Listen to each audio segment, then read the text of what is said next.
ঝড়ো ঝড়ো মুখর বাদলের দিনে একটু হাঁটতে বের হয়ে গেলাম। বৃষ্টির দিন হয়, রাস্তাঘাটে মানুষজন কম ছিল, তাই হাঁটতেও ভালো লাগছিল। কিন্তু দুঃখের কথা কি আর বলবো, ছাতাটা মাথায় দিলেই টিপ টিপ করে বৃষ্টি পড়া বন্ধ হয়, আবার ছাতাটা সরালেই বৃষ্টি পড়া শুরু হয়। বৃষ্টি মনে হয় পরীক্ষা করছিল যে ছাতা নিয়ে বের হয়েছি কিনা।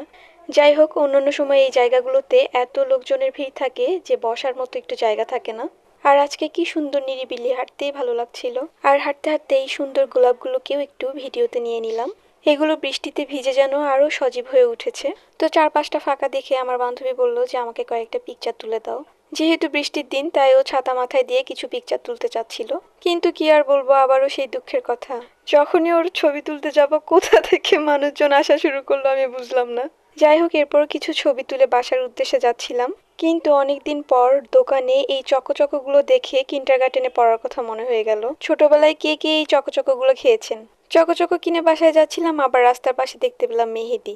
ভাবলাম একটা মেহেদি তো নেওয়া যেতেই পারে। মেহেদি নিলাম, ভালো কথা, কিন্তু একটু পর হোটেলের সামনে দেখলাম এই গরম গরম পুরিগুলো ভাসতেছে। একদিকে বৃষ্টির দিন আর ঠান্ডা ঠান্ডা ওয়েদার, তার উপরে এই গরম পুরিগুলো দেখলে কি আর এগুলো না নিয়ে বাসায় যেতে মন চায় বলেন?